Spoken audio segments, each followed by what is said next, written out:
우리 꼬마 아이들에게 있어서 부모님들은 정말 위대한 존재처럼 보입니다. 우리 꼬마 아이들이 아버지를 보고 또 어머니를 보게 되면 우리 아버지는 마치 슈퍼맨과 같고 우리 어머니는 마치 원더우먼과 같은 그런 존재로 느껴지게 됩니다. 그래서 텔레비전 프로그램 가운데 슈퍼맨이 돌아왔다라고 하는 제목의 프로그램이 있는데요. 혹시 보신 적이 있으십니까? 마스크를 쓰니까 도대체 대답을 들을 수가 없어요. 슈퍼맨이 돌아왔다를 혹시 보신 적이 있습니까? 네. 제목을 잘 잡은 것 같아요. 왜냐하면 그 꼬마 아이들에게 아버지는 어떤 존재와 같은 존재냐? 마치 슈퍼맨과 같은 존재처럼 비춰지기 때문에 그렇습니다. 아이들을 위해서 모든 것을 다 해결해주고 아이들을 위해서 모든 것을 다 희생해가면서 그 자녀들을 사랑으로 돌보는 그 모습을 보면 슈퍼맨이라고 해도 과언이 아닐 겁니다. 아이들은 키가 작고 또 제대로 힘도 쓰지 못하고 모든 것이 어설픈 상태에 있는데 그때 자기가 뭘 하고 싶어도 할 수 없어서 웁니다. 엉엉 울면 그러면 아빠가 나타나서 그리고 엄마가 나타나서 그 아이의 문제들을 해결해 줍니다. 그렇게 모든 문제들을 하나씩 둘씩 다 해결해 주는 엄마, 아빠를 바라보면서 우리 아이들의 마음 가운데 이 세상에서 제일 최고의 사람이 누구라고 생각하겠습니까? 바로 자신들의 아빠가 최고고 자신들의 엄마가 최고라고 생각하면서 자라게 되는 것입니다. 그런데 그런 생각이 영원히 오랫동안 가는 것이 아니라 어느 순간이 되면 우리 아빠가 슈퍼맨이 아니구나. 우리 아빠도 못하는 게 있구나. 또 우리 엄마가 원더우먼이 아니구나. 우리 엄마는 뭐든지 잘해줄 줄 알았는데 알고 보면 엄마가 할 수 없는 것이 너무나도 많다고 하는 것을 깨닫기 시작합니다. 우리 아이들이 그런 것을 언제 느끼냐면 아빠나 엄마가 나를 혼낸다고 때렸는데 옛날에는 그 때리는 손이 너무나도 아파서 펑펑 울었는데 어느 순간부터 엄마가 때린 손이 하나도 안 아파요. 엄마가 뭔가 대단한 사람인 줄 알았는데 이 아이가 크면서 엄마도 나약한 한 인간이구나. 우리 아빠도 나약한 한 인간이구나 라고 하는 것을 깨닫게 되기 시작하게 되는 겁니다. 엄마도 아빠도 슈퍼맨도 아니었고 원더우먼도 아니었다고 하는 것을 점점 깨닫게 되는 것이죠. 그런데 오늘 본문의 말씀을 보니까 다윗이 바로 그런 모습을 보여주었습니다. 여러분, 다윗하면 무엇이 제일 먼저 떠오르십니까? 다윗이라고 하는 그 이름에 합당한 연관 검색어가 있다고 하면 무엇이 가장 적합한 연관 검색어라고 생각하십니까? 다윗과 요나단, 다윗과 밧세바, 다윗과 사울, 다윗과 무비보셋, 다윗과 아둘람 동굴, 여러 가지 연관 검색어들이 생각날 수가 있겠지만 그래도 다윗하면 가장 먼저 떠오르는 한 단어가 있는데 한 이름이 있는데 그게 무엇일까요? 골리앗입니다. 다윗하면 골리앗, 다윗하면 골리앗이라고 하는 이름이 항상 생각나게 되어 있고 그것이 다윗에게 가장 잘 어울리는 연관 검색어라고 할 수가 있을 것입니다. 다윗은 어떤 사람이었는가? 정말 어린 소년이었지만 거구인 그리고 한 나라의 장수였던 골리앗과 대결해서 맨손으로 쓰러뜨린 이스라엘 민족의 최고의 능력자요 전사가 되었던 사람이 바로 다윗이라고 할 수가 있겠습니다. 그런데 그런 다윗에게 어떠한 일이 일어났는가? 오늘 본문의 말씀은 이렇게 기록하고 있습니다. 블레셋과 전쟁을 하는 도중에 다윗이 피곤해졌다고 기록하고 있는 것입니다. 다윗이 피곤해졌다고 하는 이 이야기는 힘이 딸렸다는 겁니다. 기력이 다했다는 것이죠. 예전 같으면 이리저리 뛰어다니면서 칼을 휘둘리면서 혼자 저 블레셋 진영에 들어가서 저 블레셋 사람들의 그 군인들을 혼자서 다 무찔러 버리고 포피 200개를 잘라서 사울왕에게 갖다 바칠 만큼 혼자 전쟁을 뛰어다니면서 엄청난 전과를 낼 수 있었던 그 다윗인데, 이제는 어느 정도 세월이 지나고 나서 전쟁을 하는 가운데 힘에 붙여서 더 이상 싸울 수 있는 힘이 없어서 그래서 아주 위기에 처하게 되었고, 그래서 블레셋 사람들의 칼과 창에 죽임을 당할 수도 있는 그런 위험한 상황 가운데 다 처하게 되어 버렸다는 것입니다.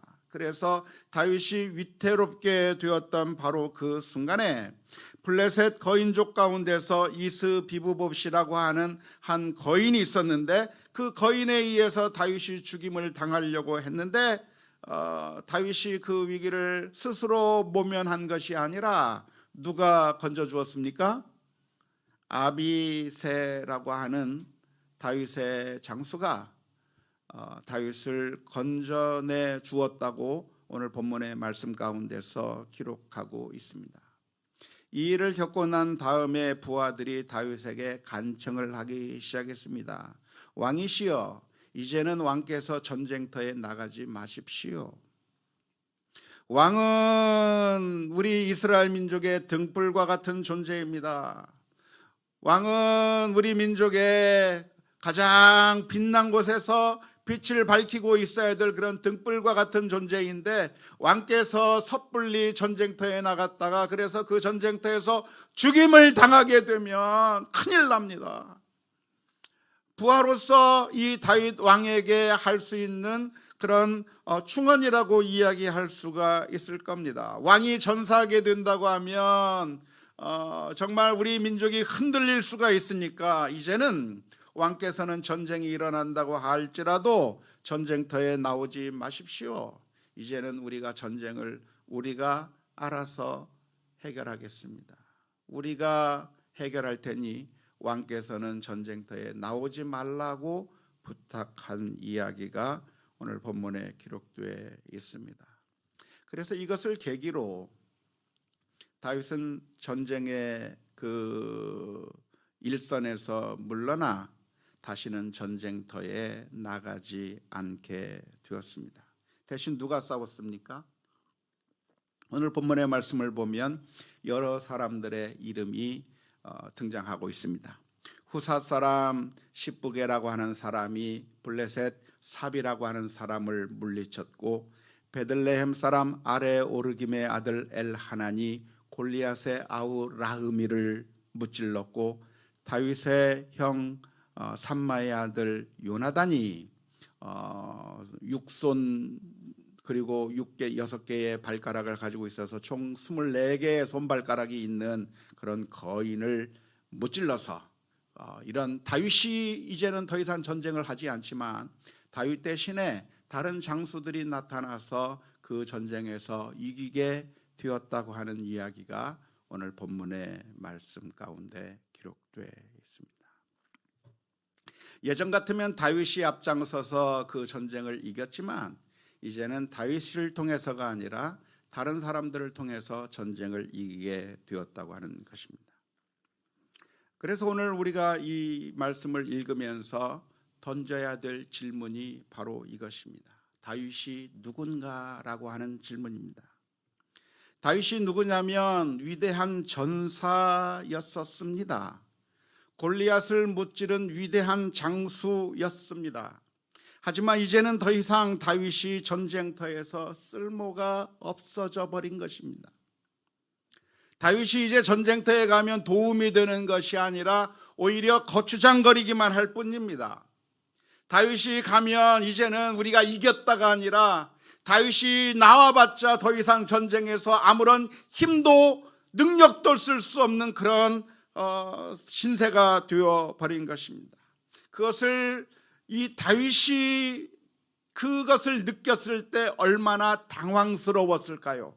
예전에는 자기가 칼을 휘둘러서 수많은 사람들을 물리칠 수가 있었는데 이제는 자기가 전쟁에 나가서 싸울 수 없게 되었다고 하는 사실을 깨달은 이 다윗은 너무나도 무척 당황스러웠을 것이고 뒤로 물러서야 한다고 하는 사실 자체가 쉽게 받아들이기가 어려웠을 것입니다. 그런데 우리가 분명하게 기억할 것이 있다고 한다면 다윗은 결코 신이 아니었다고 하는 사실을 우리가 주목해 볼 수 있기를 바랍니다. 다윗은 누구였는가? 다윗은 정말 뛰어난 장수였기는 했지만 다윗이 하나님은 아니었던 거죠. 하나님이라면 어떻게 되겠습니까? 하나님은 변함이 없으신 하나님이에요. 어제나 오늘이나 영원토록 변함이 없으신 하나님. 그 옛날 천지를 창조하셨던 그 하나님이 오늘날에도 전능하신 하나님이시고 미래에도 전능하신 하나님으로서 하나님은 영원히 변치 않는 그런 하나님이십니다. 시간이 지난다고 해서 하나님의 능력이 짧아질 수가 없고 여호와의 팔이 짧아질 수가 없고 하나님은 하나님으로서 언제든지 동일하게 영원한 하나님이십니다. 하지만 다윗은 어떤 사람인가? 다윗은 하나님이 아니라 인간일 수밖에 없는 것이고 다윗이 한때 골리앗을 무찌르고 그리고 전쟁에서 승리하는 그런 엄청난 그런 전과를 냈지만 시간이 지나고 나이를 먹으면서 더 이상 다윗은 전쟁터에서 쓸모가 없는 한 노인이 될 수밖에 없었다고 하는 것입니다. 근데 그게 바로 인간의 모습입니다. 사람은 누군가? 사람은 영원히 변하지 않는 존재가 아닙니다. 사람은 어렸을 때부터 점점 자라기 시작해서 강건해지고 그리고 최상의 능력을 발휘할 때가 있지만 그리고 명성을 날릴 때가 있지만 그 명성이 영원히 끝까지 계속가는 것이 아니라 시간이 지나면 점점 우리의 몸이 후패해지고 우리의 몸이 연약해지고 기력이 딸리게 되고 우리의 지식이 판단력이 흐려지게 되고 눈의 시력도 흐려지기 시작하고 모든 것들이 기능들이 하나씩 둘씩 사라져 버리면서 이제는 더 이상 쇠약해져서 제대로 역할을 감당할 수밖에 없는 것이 인생인데 다윗도 그러한 점에서는 예외가 아니었다고 하는 사실입니다. 우리는 성경을 읽으면서 바로 이러한 사실에 주목해 보아야 합니다. 사무엘서를 읽으면서 우리가 주목해 보아야 할 것이 있다고 한다면 다윗이 정말 누군가라고 하는 이 점입니다. 다윗이 누구냐면 다윗은 참 골리앗을 무찔렀기 때문에 그 다윗이 골리앗을 무찌르는 그런 이야기를 보면서 참 다윗은 참 대단한 사람이구나 하면서 모든 사람들이 열광하면서 우리도 다윗같이 되려면 어떻게 하면 다윗같이 될 수 있을까? 다윗이 어떻게 골리앗을 무찔렀을까? 다윗을 본받고 싶고 우리가 다윗과 같은 그런 능력을 발휘하고 싶어서 그 다윗에 주목해 보려고 하고 다윗을 추앙하는 그런 모습들이 우리들에게 많이 있습니다. 근데 성경에서는 어떻게 묘사를 하냐면 그러니까 그 다윗이 정말 완벽하고 더 이상의 아무런 흠이 없고 완벽한 존재로서 다윗이 있었다고 이야기하는 것이 아니라 다윗은 그렇게 완벽하지 못한 흠이 많고 부족한 사람이었다고 하는 사실을 성경에서 기록해 주고 있는 것입니다. 다윗의 진짜 모습이 무엇인가? 첫 번째는 다윗은 파렴치범이었습니다.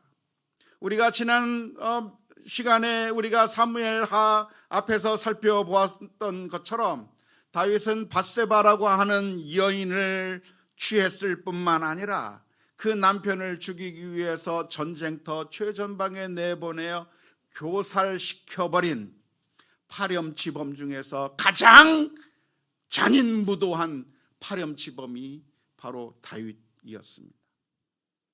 뿐만 아니라 다윗은 어떤 존재였는가? 오늘 본문에서 묘사해 주고 있는 것처럼 다윗은 영원히 강건하고 전혀 정말 그 누구도 당해낼 수 없는 그런 완벽한 힘과 능력을 가진 사람이 아니라 다윗도 시간이 지나면서 나약해질 수밖에 없고 더 이상 전쟁터에서 쓸모가 없는 그렇게 나약한 인생으로 변해버린 존재가 바로 다윗이라고 하는 것입니다. 이러한 다윗이 우리의 영웅이 될 수도 있고 우리의 구세주가 될 수 있는가? 그렇지 않습니다. 사람들은 다윗이 승리할 때 사울에 대해서 천천히요, 다윗은 만만이라고 그렇게 환호를 하면서 열광했지만 그러나 그 모습이 끝까지 계속되는 것이 아니라는 겁니다. 이 다윗이 우리의 소망이고 우리가 정말 다윗을 영원히 따라가기만 하면 그러면 우리에게 아무 문제가 없는 것이 아니라는 겁니다. 다윗이 힘이 있을 때는 우리가 다윗을 따라다니면서 그래서 다윗의 보호 아래서 안전할 수 있었고 다윗이 전쟁을 해서 그래서 그 원수들을 물리쳐주는 것에서 우리가 많은 혜택을 입을 수도 있었고 다윗이 건장할 때는 다윗을 의지할 수 있었지만 그러나 이제는 더 이상 다윗이 우리가 의지할 수 있는 사람이 아닌 모습으로 변해버렸다는 거예요. 더 이상 우리들의 구세주가 될 수가 없다고 하는 것입니다. 성경이 말하고자 하는 것이 무엇이냐면 바로 이 점입니다. 사무엘서를 통해서 우리가 놓치지 말아야 될 점이 있다고 한다면 이 다윗이라고 하는 존재를 성경에서 어떻게 묘사하고 있는가? 다윗이야말로 성인이요, 하나님의 마음에 합한 사람이요, 완벽하고 정말 멋있는 정말 완벽한 사람이라고 그려주고 있는 것이 아니라 놀랍게도 그 다윗의 좋은 면들도 있지만 그러나 그는 파렴치범이었을 뿐만 아니라 그리고 이제는 쇠약해져 버려서 아무런 힘도 능력도 없는 정말 나약한 한 인생이라고 하는 사실을 적나라하게 사무엘서에서 보여주고 있는 겁니다. 안타까운 것은 우리들이 이러한 성경의 메시지를 잘 바라보지 못할 때가 많습니다. 첫째는 몰라서 그 모습을 바라보지 않는 경우도 있고 더 나아가서는 의도적으로 다윗의 이러한 면모에 대해서는 생각하지 않은 채 그저 다윗을 영웅으로 생각하고 다윗이야말로 참 대단한 사람이라고 그렇게 생각하고 성경을 읽을 때가 있는데 사실은 그렇게 읽는 것은 성경을 잘못 읽은 것입니다. 사무엘서에서 이 다윗의 이야기를 기록하면서 우리들에게 전해주는 메시지가 있다고 한다면 과연 우리가 어디에 소망을 두어야 할 것인가를 물어보고 있는 겁니다. 우리가 다윗에게 소망을 둘 수가 있겠는가를 사무엘서는 우리에게 질문을 던지고 있는 것이죠. 여러분은 사무엘을 믿고 의지하고 따라갈 수 있겠습니까? 사무엘과 이 사울과 이 다윗과 같은 사람을 여러분들은 여러분의 왕으로 모시고 살 수가 있겠습니까? 여러분들의 구세주로 여러분의 소망을 이 다윗에게 둘 수가 있겠느냐고 질문을 던지는 것이 바로 이 사무엘서의 메시지입니다. 다윗이라고 하는 인물의 어떤 한 일부 면을 보면 정말 그 다윗을 따라가고 싶어요. 다윗의 보호의 날개 아래 있고 싶어요. 그가 골리앗을 무찔렀고 원수를 용서했을 뿐만 아니라 왕이 되어서 최강대국을 만들어 놓은 그런 훌륭한 왕이었기 때문에 우리가 그 다윗의 날개 밑에서 살아간다면 괜찮을 것이라고 하는 그런 생각이 들게끔 만들기도 합니다. 하지만 성경은 그 이야기만 하고 있는 것이 아니라 다윗이 얼마나 나쁜 놈이었고 얼마나 아무런 힘이 없는 나약한 존재인가에 대해서 적나라하게 까발려는 거죠. 과연 이런 다윗과 같은 놈을 믿을 수 있겠는가? 과연 이런 다윗처럼 힘이 없고 능력이 없는 이 사람을 당신의 구세주로, 당신의 소망으로 삼을 수 있겠느냐고 질문을 던지는 것이죠. 다윗을 믿고 따랐는데 그 다윗이 우리를 보호해 준 것이 아니라 믿고 따르던 그 다윗이 자신의 아내를 빼앗아가 버리고 자신을 죽이는 그런 포악한 모습을 보여줬을 뿐만 아니라 이제는 힘이 다 빠져버린 그런 한 노인에 불과했기 때문에 이 사무엘서에서 보여주고 있는 메시지가 무엇이냐면 다윗은 우리들의 소망이 될 수가 없다고 하는 것이죠. 이스라엘 민족이 다윗을 바라보아서는 안 된다고 하는 것이고, 이 다윗을 믿고 따라가서는 안 된다고 하는 것이 사무엘서의 메시지입니다.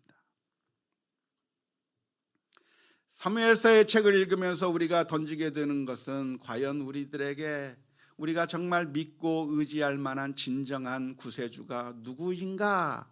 라고 하는 질문을 던지게 만드는 것이고, 그 질문에 대해서 이 사무엘서에서는 무슨 이야기를 해주냐면 하나님께서 한 아들을 보내어 주실 텐데, 다윗의 아들을 보내어 주실 텐데 그 다윗의 아들이 성전을 짓게 만들 것이고, 그 성전을 통해서 하나님과 우리가 만나게 될 것이고, 영원한 나라가 이루어져서 하나님의 그 영광스러운 나라에서 살게 할 진짜 메시아가 올 거라고 하는 그 약속을 사무엘서에서 해주고 있는 겁니다. 그래서 구약의 성도들은 하나님 앞에 기도하는 겁니다. 주님, 정말 하나님께서 약속하시는 그 다윗의 아들이 언제 오는 겁니까?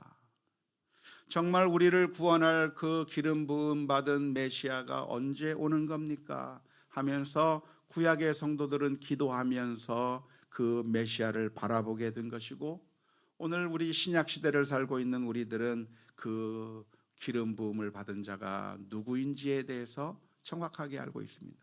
누가 하나님께서 약속하신 바로 그 기름 부음 받은 자 메시아, 그분이 누구시죠? 예수님입니다. 예수님께서 우리를 위한 구세주로 오셔서 골리앗보다도 더 위협적으로 우리를 파멸시키려고 하고 있고, 우리를 종으로 삼으려고 있는 그 사탄의 권세를 물리쳐 주셨습니다. 다윗은 물맷돌로 골리앗을 쓰러뜨렸지만 예수님께서는 빈 몸으로 십자가 위에 나아가서 마치 죽는 것처럼 보였고, 그래서 완전히 끝장난 것 같았지만 예수님께서는 다시 부활하심으로 말미암아 사망의 권세를 물리치시고 저와 여러분들을 죄악의 그 포로에서부터 건져내신 참된 구세주가 바로 예수님이십니다. 뿐만 아니라 우리가 사탄과의 싸움에서 우리가 넘어지고 쓰러지려고 할 때 주님께서는 우리들에게 새 힘과 능력을 주셔서, 그래서 결국에는 승리하도록 이끌어 주시는 분이 바로 우리 주님이시고, 성령께서 우리들의 마음 가운데 함께 하셔서 결국에 우리는 이렇게 신앙생활 하다가 도중에 망가지고 파멸로 이끄는 것이 아니라 결국 우리를 구원해 주시는 하나님의 역사를 우리가 믿고 있는 줄로 믿습니다.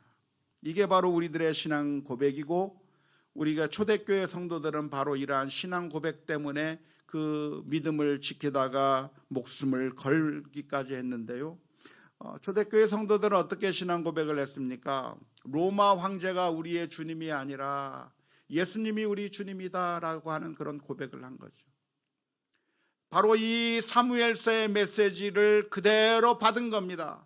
다윗이 왕처럼 보였지만 그 다윗이 진정으로 우리를 구원하는 메시아가 아니라 예수님이 우리를 위한 진정한 왕이시고 진정한 메시아이기 때문에 주님만이 우리의 참된 메시아요 참된 주님이시라고 하는 사실을 고백하면서 신앙생활하는 것이 초대교회 성도들의 신앙이었습니다. 안타깝게도 오늘날 우리 크리스천들은 참된 메시아가 아닌 것들에게 소망을 두다가 멸망하고 또 실망하기도 합니다. 참된 메시아가 아닌 것에 우리의 소망을 둔다고 한다면 배신을 당하게 될 것이고 또 실망하게 될 겁니다. 예를 들어서 우리는 어떤 것에 소망을 둡니까? 그 옛날 이스라엘 사람들이 다윗이 뜨는 모습을 보고 다윗에게 소망을 걸었지만 그 다윗이 완전히 다 연약해진 모습을 보여줄 수밖에 없었던 것처럼 오늘날 우리 현대인들은 어디에 소망을 둡니까? 정치 지도자들을 마치 우리들의 구세주인 양 알고 따르기도 합니다. 돈이 우리들의 소망인 양 생각하고 돈을 따르다가 배신을 당합니다. 또는 명예와 권력을 추구하다가 그래서 멸망하고 맙니다. 하지만 이 모든 것들이 다 다윗과 같은 것들이에요.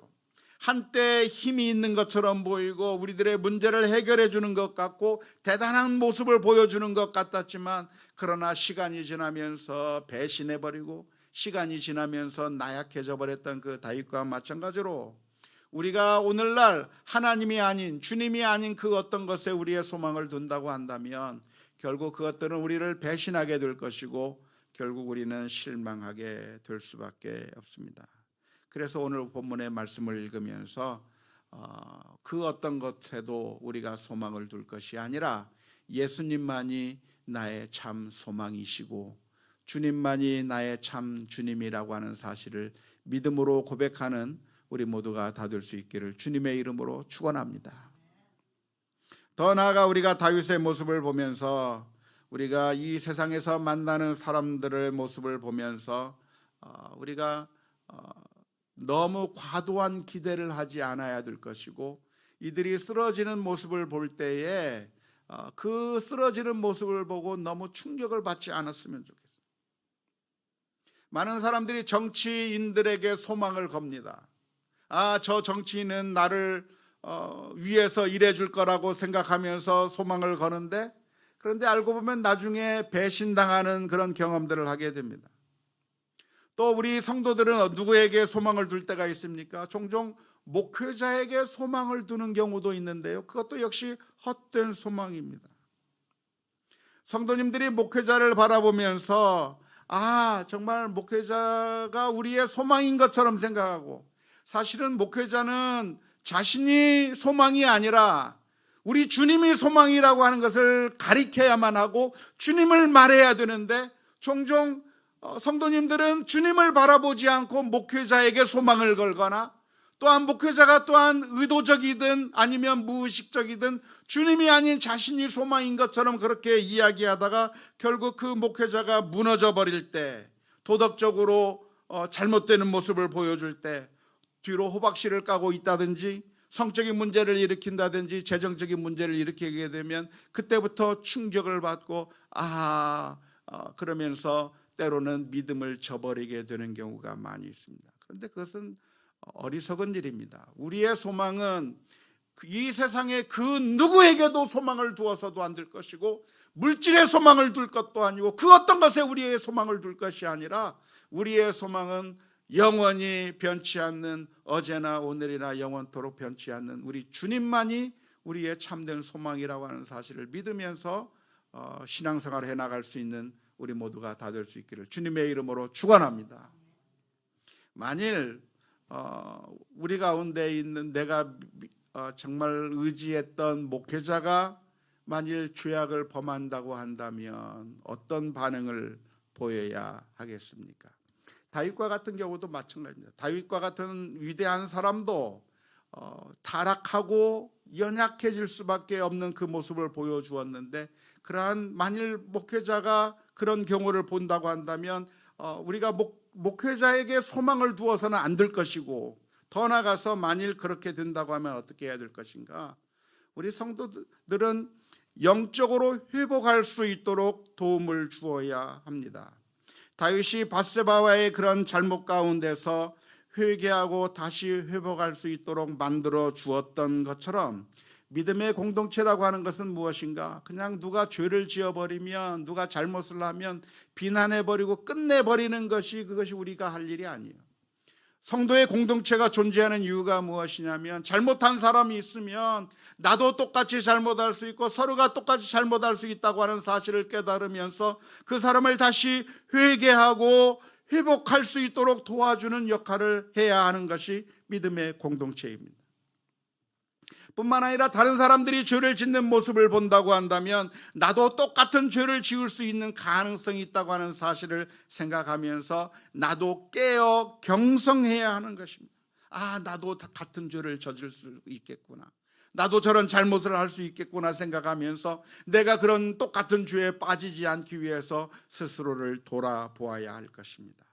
그리고 마지막으로는 우리의 참된 소망을 그 이 세상의 어떤 사람에게나 물질에게나 그 어떤 것에 두는 것이 아니라 오직 참된 구세주이신 예수 그리스도에게만 우리의 소망을 두는 것이 참된 우리의 믿음의 모습이라고 말할 수가 있을 줄로 믿습니다. 원하기는 우리들의 신앙생활 가운데 우리의 소망을 어디에 두면서 신앙생활을 해 오셨습니까? 우리는 눈에 보이는 것, 마치 다윗과 같이 반짝반짝 빛나고 뭔가 큰 일을 이루면 거기에 쉽게 우리의 소망을 두를 때가 많이 있는데, 거기에 보이는 것에 소망을 두는 것이 아니라 우리의 참된 소망은 우리 주님만이 우리의 소망이라고 하는 사실을 믿고 의지하면서 믿음으로 살아가는 우리 모두가 다 될 수 있기를 주님의 이름으로 축원합니다.